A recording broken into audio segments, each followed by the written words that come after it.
The sky over Sector Delta 4 cracked like a pane under a hammer, and the thing that fell out of it was equal parts ship and wound. The impact turned the salt flats into a glass bowl, flinging a collar of molten sand around the crater and ringing the colony with a sound that rattled screws out of fixtures and made two children swear there were ghosts in the vents. People did what people do when fear arrives with lights on. They aired sirens, they locked doors, they argued with screens about evacuation corridors that had never been tested. Somewhere in that noise, Joran Vance stood at the doorway to Bay C, with a wrench in his hand and the kind of headache that hates company, and tried to remember which relay you kicked to quiet the alarm without making it angry. He wanted the din to stop more than he wanted answers, and that simple, selfish wish carried him farther than courage would have. Across the gantry, down the blistered ladder, into heat that smelled like copper and thunder. The Queen lay at the crater's center, like a heart that had fallen out of a chest. Armor peeled back in plates, light leaking through fissures in a pulse that made metal feel shy. Her guards were charcoal in angles, their weapons cooling into apology. With each ragged breath she threw off a psychic pressure that slid into the colony's radios and people and wiring, tugging at fuse boxes and tempers until both spat sparks. Joran's first thought was not worship or terror. It was that the harmonic was overdriving everything from the PA to the medical intercom, and if he didn't dampen it, his shop's lathe would explode for the third time this month. He dragged a rolling chair and a battered toolkit over the lip of the crater, wincing as radiant heat reached for his eyebrows, and sat down just beyond a claw that could decide he was a mistake. He opened the kit with the reverence he reserved for working machines, laid out drivers and clamps and a spool of neutralizing fiber, and said nothing at all. She saw him. It was not the seeing of rulers counting subjects or predators counting meals. It was the kind of attention you give a sound you do not expect to hear, a quiet that refuses to apologize in a room that has only ever known shouting. Her lips peeled back from too many teeth. The muscles along her jaw jumped like cables under load. The next scream gathered at the back of her throat, and Joran lifted one hand, grease dark, nicked across the knuckles, steady. And the gesture was so unremarkable it confused the air. He didn't say please or peace or any of the words people use when they want a miracle out of someone else's pain. He just tapped the side of his ear, grimaced, and muttered, "You scream again, I'm billing you for blown compressors," as if he were scolding a faulty pump. The laugh that followed was no laugh at all. It was the fractional uncoiling of a throat that had only practiced violence for months. The pressure eased enough for him to hear his own breath.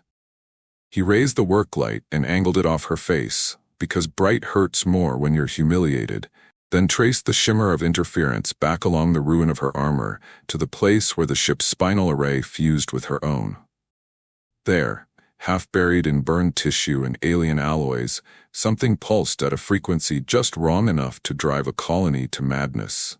He soldered a clamp to a stub of armor, anchored himself with a boot wedged into a charred rib of hull, and leaned in until the heat stung his cheeks and the world narrowed to the stubborn beauty of a problem that wanted a solution more than it wanted drama. The transmitter shard was lodged near her spine like a bad idea, pretending to be a design choice, a thumb-sized crystal beating time with pain. Every surge from it found the station's wiring like gossip finds a break room, spiking gauges 3 decks away and convincing doors to forget which side was meant to open. Joran tested ground points with the back of his hand and a whisper of current, counting under his breath the way you do when you're trying to remember where the map ends and the cliff begins. He swabbed the area with neutral gel, the only thing in his kit he would call by name because it had earned it, and watched the gel keep the heat from turning skin into policy. The Queen's claws clicked once on the glassed sand, a warning or a ritual or the only thing left that felt like control. He kept his posture small and his movements large, narrating only to himself. "Clamp there. Twist a hair. Don't cross the line, Joran. She'll remove the whole arm." He found the anchor the shard had grown for itself, a lattice of light filament that had threaded into muscle like a vine that never learned to stop. He slid the clamp in until it kissed the anchor, breathed out through his teeth, and turned a quarter of a degree. The world shivered. Alarms all over the colony died mid-wail. The PA coughed and remembered it could be silent. Somewhere a coffee maker that had been stuck on boil for 17 minutes finally relaxed into mere competence. The Queen's eyes, which had been blown wide with the Predator's imperative, narrowed into something like focus. She made a sound that might once have been a word and then decided to be a grunt. He pretended not to notice the victory and reached for a driver he trusted more than most people. Up close, the royalty fell away and the body took over. Tendon gleam, the ghost of a bruise under scales, a tremor that had nothing to do with fear and everything to do with exhaustion. He cut the filament one strand at a time, letting each piece retract into the clamp rather than spring into her flesh, and patched the connection with braided fiber that would shunt any residual spike back into the dead hull. He worked like he was inside an engine bay. No wasted motions, no speeches, no asking the problem to be kinder than it was. When her breath hitched, he paused. When it steadied, he continued. When she growled, he angled the light away so the fury wouldn't have to find a new job. The shard came free with a resistance that felt personal, then dropped into the cup he had magnetized to his knee with a click that satisfied something petty and necessary inside his chest. He wiped his hands on a rag that had retired from respectability years ago, and only then realized he was shaking. She was not. The psychic pressure had fallen to the background hum of a power plant that knows its tasks and keeps them.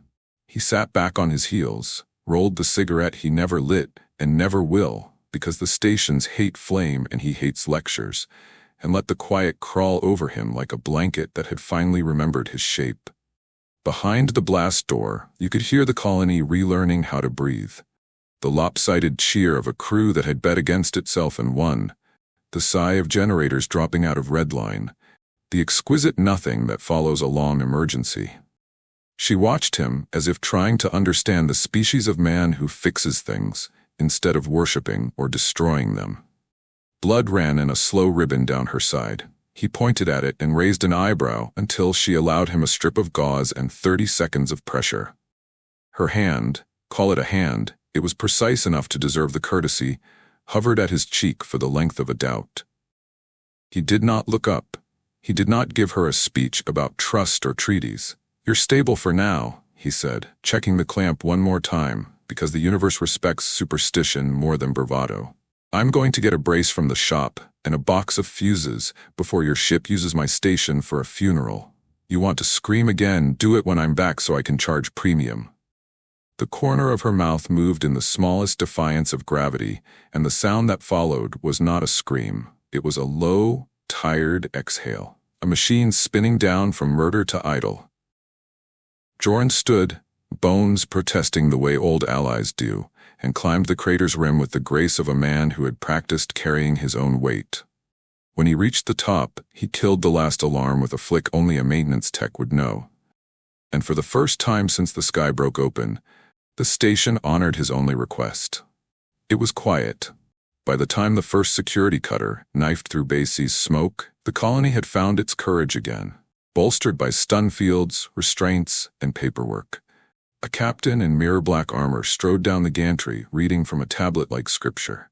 Secure the asset, sanitize the site, no civilian interference under penalty of vapor.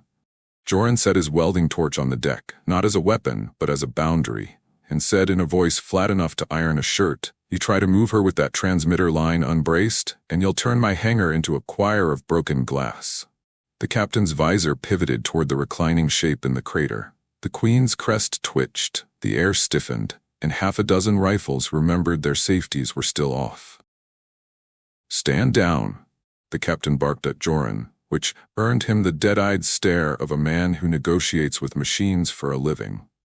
"No," Joran replied. "I just finished turning the screaming off."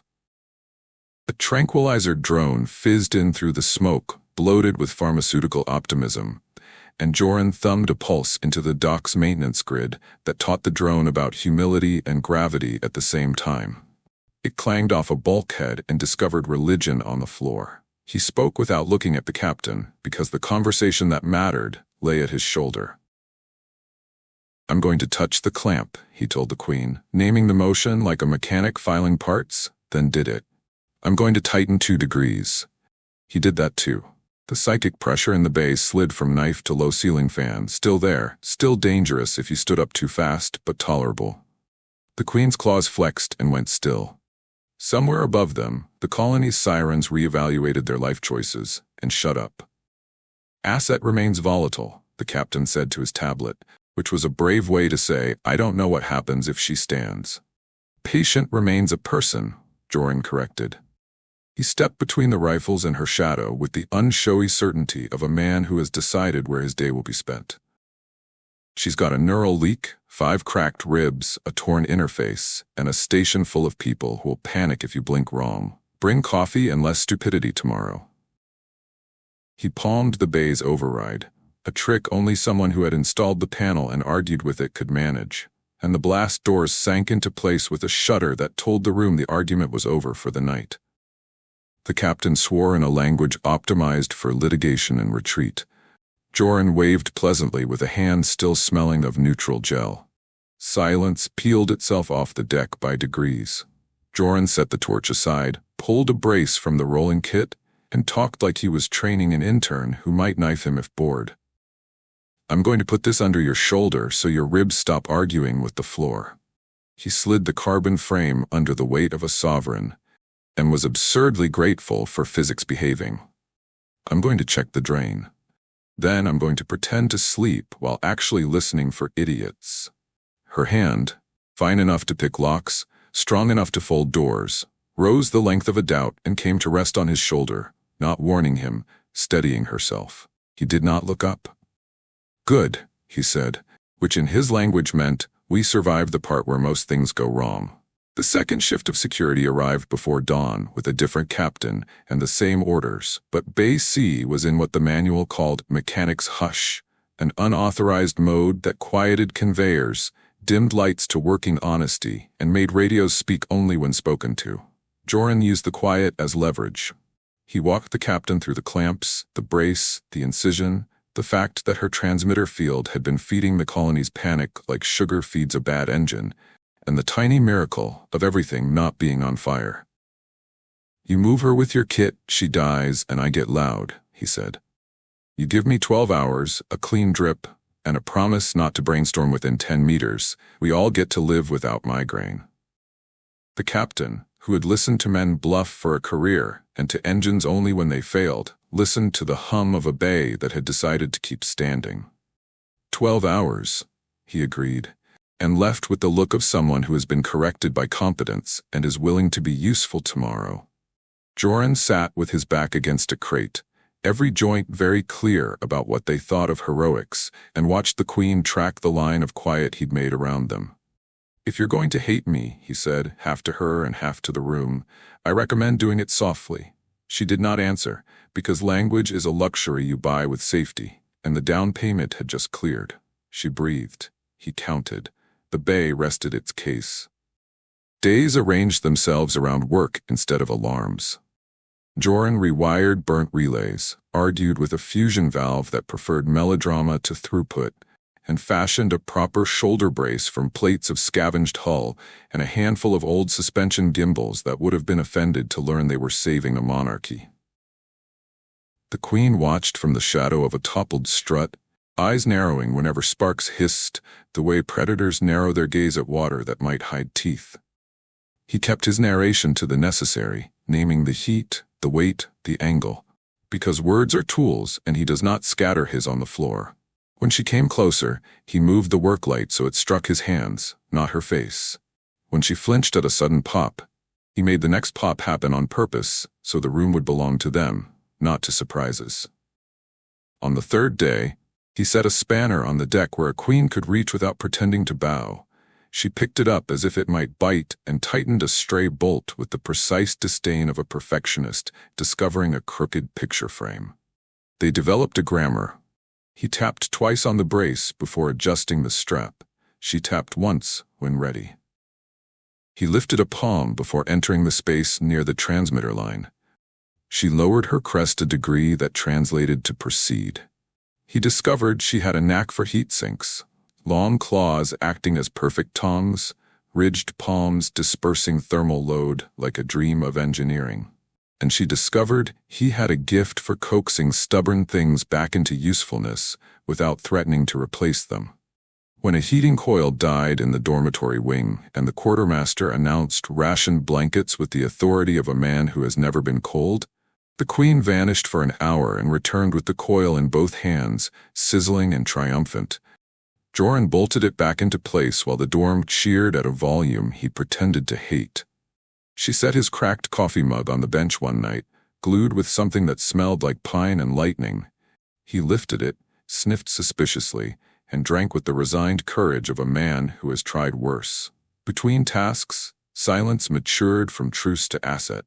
The queen began to hum, not a melody, not at first, but a carrier wave tuned to the room, smoothing edges off bad noises, sanding the corners of anxiety.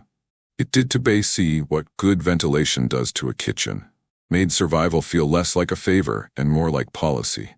Joran tuned his work to it without admitting he was doing any such thing. When the hum fractured into static because a memory had ambushed her, he put a bolt in her palm, an old trick he saved for engines and panicked interns. She turned it without cracking it, and the frequency settled. He learned the cadence of her breath that meant stop now, and the heavier one that meant don't you dare. She learned the angle of his shoulders that meant this will be unpleasant, and the tilt of his head that meant laugh later. Trouble tried the door, because trouble is punctual. A bounty hunter in a mechanic's jacket eased past the external lock with the bored confidence of a man who trusts uniforms more than walls, and found himself in a bay where even the shadows had been taught to mind their noise. Joran clocked the boots first, too clean for anyone who actually works, and said to the floor, "We're closed," just before the man drew a filament garrote as elegant as an apology. The hunter took 3 fast steps and discovered why local techs call the maintenance grid a personality. Joran had left the deck plates floating a whisper above their mouths, and the man's momentum slid him into the cooling manifold with the kind of intimacy nobody enjoys. The filament flicked out anyway, a glittering loop angling for Joran's throat, and then the queen moved. Straight down from the strut, silent as the second between thunder and regret, catching the line on the ridge of her forearm and twisting until the garrote sang surrender. She did not kill him. She broke his arrogance at the elbow. A neat snap that would heal if the man learned anything from pain, and dropped him in a corner like a tool that has not earned a drawer. "Mercs," Joran said to the air, which is where he files most of his complaints, always stepping in where systems fail. He keyed the bay intercom to the security desk and reported exactly 1 intruder, exactly 1 injury, exactly 0 patients for the next attempt. Security arrived with apologies and evidence bags. The queen retreated to the shade and cleaned the garrote's glitter from her forearm with slow care, as if erasing a rumor. Joran patched the manifold, reset the plates, and, because he is generous when the day has been rude, taught the grid a new trick for tripping men who confuse bravery with career advancement. The brace fit better that night.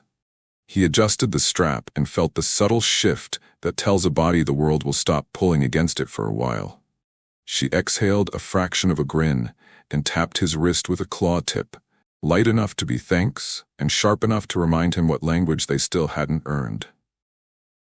"I'm going to tune the clamp," he said, voice back to the calm that tools like. "You're going to breathe like we practiced." She did in on 4, hold on 2, out on 6, which is how you talk panic into letting you keep the part of your brain that can count. The transmitter line purred like a machine that has finally remembered its job. The colony slept like a patient who has made it through the worst hour. On the 5th morning, a shuttle wearing the livery of 10 governments at once drifted onto the outer ring and began broadcasting politesse at volume. Requests for audience, offers of assistance, questions that smelled like ownership.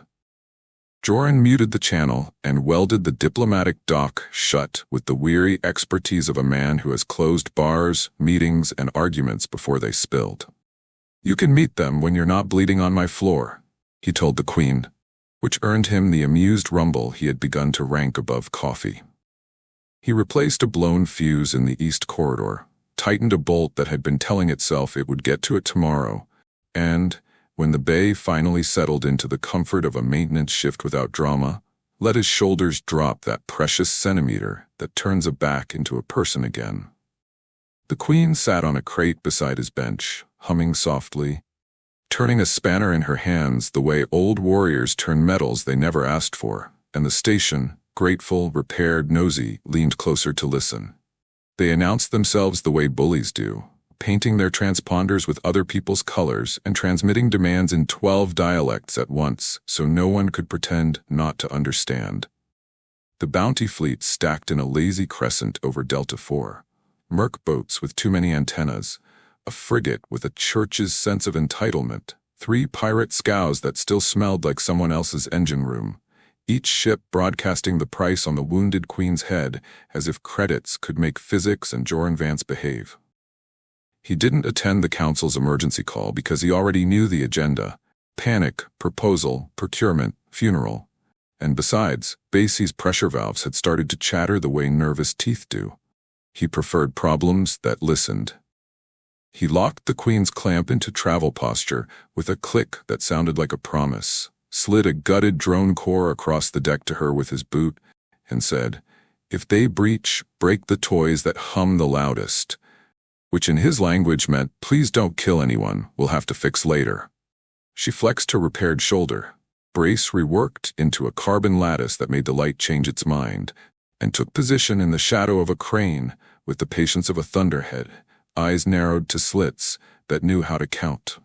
Joran tied Basie into the station's bones, bled power from ornamental lights and executive coffee machines, and turned the sprinkler system into the kind of chemical argument pirates only lose once. The first boarding pods hit like rude ideas, slamming into Dock 2 because Dock 2 had the prettiest welcome sign. Joran smiled with spite and vented the bay to half atmosphere so the pod's pinions couldn't bite, then flipped the maintenance grid into trip coil mode, so the men who had never met a floor they didn't trust met this one. 3 mercs tumbled into each other with a crash that sounded exactly like karma, scrambled up, and found the air full of atomized oxidizer that did not like their unlicensed plasma cutters. When they sparked, the sprinklers turned into white tongues, and the whole team learned a lesson that would have been cheaper to read. The Queen moved only when she needed to, dropping from the crane to tear open a pod's hatch with 2 quick rips, then tossing the hatch into the chemical fog, where it flared like an insult and died. She shielded the nearest technician with a gesture that almost looked bored and dragged the man behind a tool chest the size of a closet. "You," Joran told the tech, shoving a fire blanket at his chest, "are now in charge of this corner not burning," then keyed the yard sirens to a single, brutal tone that meant everyone with a wrench was drafted. The frigate tried to earn its keep with a ship-to-shore suppression beam that sang down the spine of the station, a low note that turned bolts into opinions. Joran rolled his shoulders as every old injury chimed in and limped to the degaussing controls, rerouting the beam into the abandoned ore coils so the energy came back up as a gorgeous, useless aurora that made 5 pirates pull out cameras and forget to duck. A cyber hunter drone slithered through a vent because someone had paid extra for subtlety. Joran heard the fan stutter and turned, too slow for heroics and exactly on time for living, and then the Queen fell on the drone from above like gravity had chosen sides, claws peeling its carapace like fruit. The machine kicked a last wicked limb and caught Joran across the ribs. He swore with the resignation of a man who keeps a list of favorite pains and added a new entry. "You scream," he said, propping the Queen against a bulkhead while his lungs decided whether to be helpful. "And I swear I'll weld your mouth shut," which made 2 security officers mishear everything about him and the Queen produce a sound that might have been a laugh under better time zones. They fought long enough for the station to remember what coordination sounds like. Welders became sappers, cafeteria staff learned they were excellent at hauling hose. A teenager who had only ever changed coolant in scooters crawled 3 decks in a duct to pull a fuse that saved the east locks from becoming an opinion piece. Joran sprinted in the way broken men sprint, direct, rude, in debt to tomorrow, leaping a fallen gantry to reach the local shield control before the frigate's second beam found its rhythm. He slammed the panel cover with his fist, because sometimes a good hit is truer than a password. And the shield obliged by blooming hard enough to shove two boarding pods into each other with a delicious, expensive crunch. The Queen took a blast on the plated shoulder and kept moving, because she had decided to be the part of the plan that did not fail. When a merc lined up a shot at Joran's back, she crossed the deck in a blur he felt more than saw, and took the bolt across her flank, scales cracking with a sound he would hear later in dreams. He caught her before she hit the grate, mostly to keep her from adding dented floor to his repair list, and bared his teeth at the nearest camera because sometimes you earn privacy by being public. The turning came not with victory music, but with embarrassment. Joran overloaded the decoys he had strapped into the Queen's wrecked ship, made them sing like fat missiles about to feel very justified, and broadcast a countdown that did not lie, merely implied. The frigate, suddenly aware that its actuarial table had never contemplated a human mechanic with a grudge against noise, backed off hard. The scows tried to cut their pods free and discovered that docking latches from 40 years ago do not care about your schedule. The merc captain opened a channel and attempted dignity, which is brave after you have slipped on a floor in front of your men. "We will return with a warrant," he said. "Bring coffee," Joran told him, and cut the line. Basie sprinklers coughed one last time and fell silent. The oxidizer fog thinned. The station, like a lung relearning air, took a slow, experimental breath. After the scrap and smoke came the part Joran hates more than alarms. People talking. The council streamed into Bay C with their rehearsed outrage and their pens. Security published a victory bulletin that featured the phrase "swift response" 4 times and his name once, spelled wrong. 12 different feeds asked the Queen for a statement, as if she were obligated to narrate the moment she had chosen not to kill anyone. Joran tuned them all out and went back to work, because triumph is loud and bolts do not care. He cut the cracked plates free from the Queen's flank, murmuring the weather report of a man who refuses to call anything a miracle while it still bleeds, and slid a mesh under the worst of it that would hold until real medicine could get past politics. The Queen finally spoke, voice lower than the engines, words caught on the edges of a throat that had been asked to do too much with screaming. "Joran," she said, testing the syllables like a new tool, "fix me again." He didn't look up. "I already am," he said, and tightened the last strap until the clamp purred with satisfaction. The bounty dissolved 2 days after someone uploaded the firefight to the wide bands, edited with heroic music, misattributed quotes, and a slow-motion shot of Joran swatting a drone with a service tray. But the attention didn't. Diplomatic cutters began to park at a polite distance and broadcast goodwill at a volume that insulted the word. The council drafted a reception plan with words like accord and tour. A talk show demanded to know whether the tamed Queen of Delta planned to endorse their skincare line. Joran welded the diplomatic dock again for practice, installed a breaker that cut the station's public channels at the press of a button marked quiet mode, and rerouted the intercom to play the soft hiss of white noise whenever anyone said the word exclusive. It didn't stop them coming. It did teach them to whisper. The Queen, armored now with a shoulder rig Joran had milled down from a scrapped loader arm, jointed to fold into a cutting torch, a signal mirror, and after an argument he pretended to lose gracefully, a small cup holder, chose to ignore the ships and claim a throne of welded scrap next to his bench, not above it. Life tried on something bold, ordinary. Joran and the Queen established quiet hour across the station, twice a day when no announcements were permitted, no drills scheduled, no sirens tested, no one allowed to invent an emergency. The council protested and then watched accidents drop by 1% that made spreadsheets blush. She patrolled the walkways at dusk with a coil of insulated wire on her hip like a sash and a habit of stopping to fix things with claws that had not been built for kindness, but had learned it anyway. The kids of Bay C began to leave broken toys and guilt beside her crate, and she returned both repaired without comment. He tuned engines and people with the same begrudging tenderness, most of his instructions delivered in sighs and raised eyebrows. When a tech froze at the memory of the bounty beam, he handed her a bolt and counted with her until she could count for herself again. At night, when the station hummed like a cat that had decided to trust furniture, she sang quietly, tones that made the ducks honest and the lights humble. And he let it happen, because not all quiet is silence. There were visitors he let in. A freighter captain whose crew had fought on the wrong side of 2 wars arrived with a hold full of blankets and a request for forgiveness. Joran pointed him at the dormitory coil and a mop, and forgiveness took care of itself. The boy who had taught himself to crawl through ducts came to show off a certificate that called him apprentice systems tech, and a bruise that called him fearless. The Queen tapped the bruise with one claw, careful as a parent who refuses to turn safety into shame, and told him to learn the names of the quietest leaks. A woman from the outer farms brought a basket of oranges because someone had told her that sweetness had started this whole mess, and Joran felt something in his chest decide to keep working a little longer.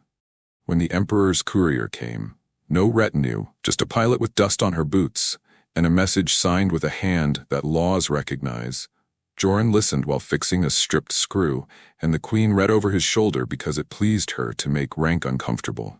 The message was short. "What work needs doing, and how badly will I do it without you?" Joran wrote back, "Send money for clinics, not medals, and a quiet technician with a spine." The next shuttle brought both. Fame tried to turn the Queen into a story that would behave. A studio offered to reconstruct her ship in Bay A for reenactments. She rejected the pitch with a look that clarified the difference between memory and entertainment. A pundit wanted her to confess which human had tamed her. She flexed her claws until the microphone remembered it had an appointment elsewhere, and Joran snorted loud enough to trend. When asked why he protected her, why he cared, why he refused the council's commendation dinner, he said what he always said when people asked the wrong question. "She never tried to fix me." Sometimes they understood. Sometimes they left and were replaced by someone else who wanted to misunderstand on camera. On a streak of windless nights, the station took its breath and kept it, and the roof over Bay C held the stars with the careful competence of a repaired hinge. Joran sat with his back against warm metal. The pressure ball, the one that had taught a Queen to squeeze instead of break, rolling slow circles in his palm. The Queen climbed the ladder like someone who had negotiated a peace with gravity and anchored the tip of her tail around his boot so he wouldn't drift into old exits. "Are you staying?" she asked, not fishing for poetry, only checking the schedule of a man who had once believed leaving early was survival. "Until I can hear the quiet from my bunk without getting up to fix it," he said, and she considered the sentence as if it were a panel that might rattle, then nodded once in approval of its tolerances. Morning brought lists, which he loves. A line of patients for the clinic he'd wired into the storage room, a manifest of parts that meant Bay C would get to call itself lucky for one more week, a request from a regiment 3 systems over for a lecture on tactical kindness. He would never admit to naming. Afternoon brought a child who had been scared of the Queen and now wanted to show her the toy drone she'd built from packaging and faith. The Queen tuned its balance with a claw and sent it across the bay in a perfect wobbleless arc, while Joran pretended to scowl at the noise and opened the door a little wider. Evening brought the Emperor himself. No crown, no entourage, just a father with a question and the decency to ask it softly. The Queen let him stand by the bench and tell them where his empire still mistook theater for medicine. And Joran handed him a wrench large enough to be instructive. Every now and then, when the station grew too quiet, she would scream, once sharp as lightning, just to shake dust from vents and make Joran roll his eyes and threaten to charge extra. The sound hit the walls and came back smaller, friendlier, stripped of its old job. The alarms stayed off. The engines kept time. And a man who had wanted nothing but silence learned the particular music of a place that works, while a Queen who had frightened a planet learned that quiet is not the absence of noise, but the presence of people who no longer need saving every hour on the hour.